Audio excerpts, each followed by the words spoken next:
கர்த்தருடைய பிரசுத்தமான நாமம் மகிமைப்படுவதாக. ஆசீர்வாதமான ஒரு நல்ல காலவேளையிலையும் அனுதினம் அண்ணா என்கிற வேத தியானத்தினால் உங்களை சந்திப்பதில் மிகுந்த சந்தோஷம். கிருபையாய் கர்த்தர் நமக்கு தந்த நாளுக்காக கர்த்தரை ஸ்தோத்திரம் பண்ணுவோம். இந்த நாளிலேயும் நம்முடைய தியான பகுதியாக ஆதியாகமம் 28வது அதிகாரத்தை தியானத்துக்கு எடுத்துக்கொள்வோம். இந்த அதிகாரத்தின் மொத்த வசனங்கள் பார்த்தீங்கன்னா 22 வசனங்களை இந்த அதிகாரம் கொண்டதாக இருக்கிறது. இந்த அதிகாரத்தினுடைய சுருக்கம் என்ன?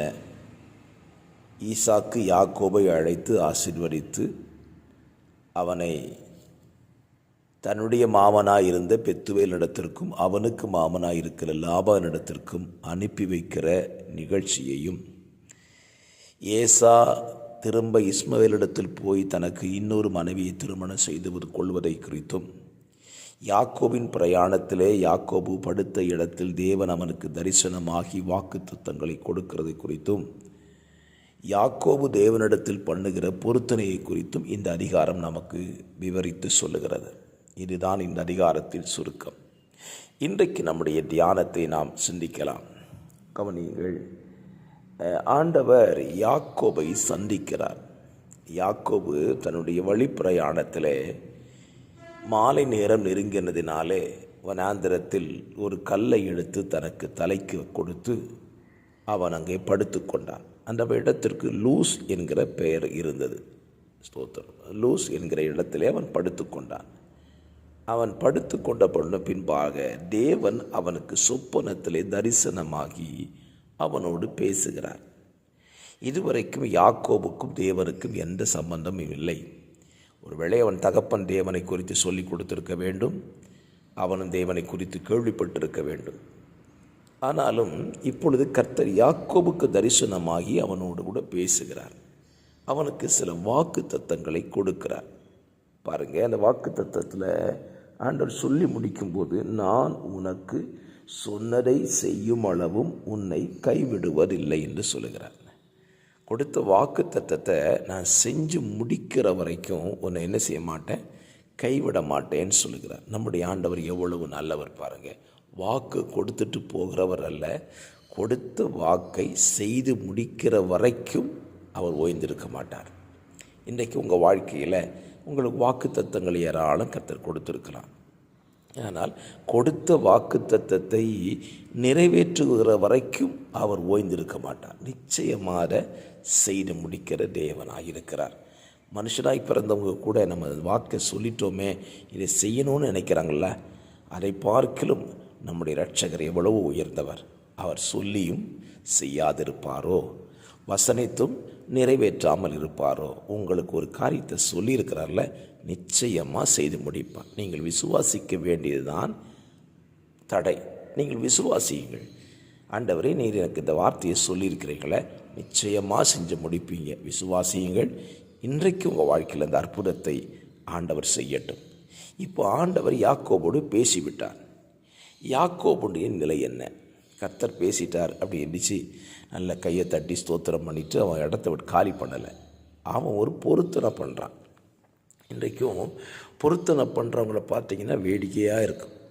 என்ன பொருத்தனை? கர்த்தர் எனக்கு இதை செய்தால் நான் சபையில் சாட்சி சொல்லுவேன். இது பெரிய பொருத்தனையே கிடையாது. யாக்கோபு போன பொருத்தனையை பாருங்களேன்.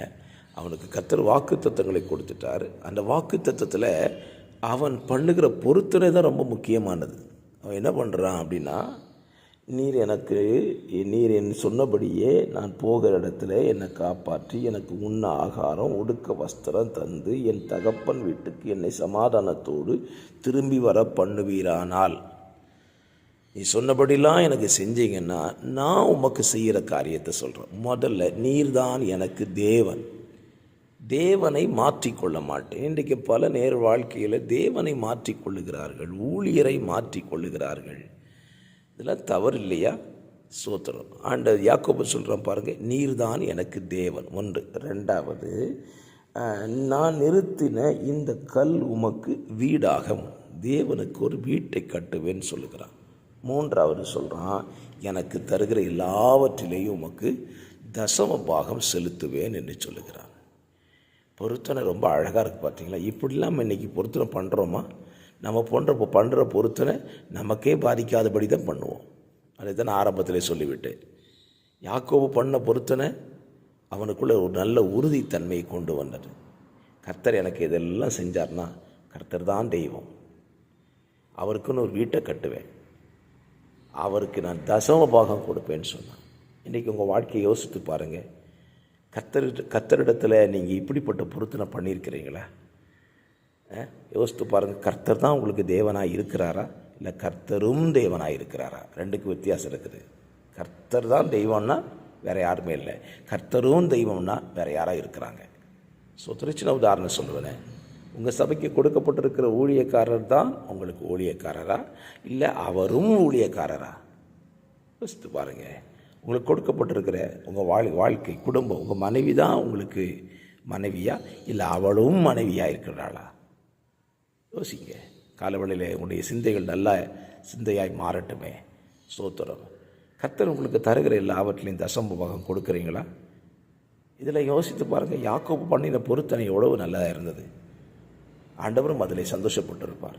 ஆகவே இந்த காலவெளியிலேயே தேவன் உங்களுக்கு கொடுக்கிற வாக்குத்தத்தத்தை நிறைவேற்றுவதற்கு அவர் உண்மையுள்ளவராயிருக்கிறார். நிச்சயமாக நிறைவேற்றுவார். ஆனால் நீங்கள் அவருக்கு கொடுக்கிற வாக்குகளில் உண்மையாயிருங்கள். பொருத்தனை பண்ணுங்கள்.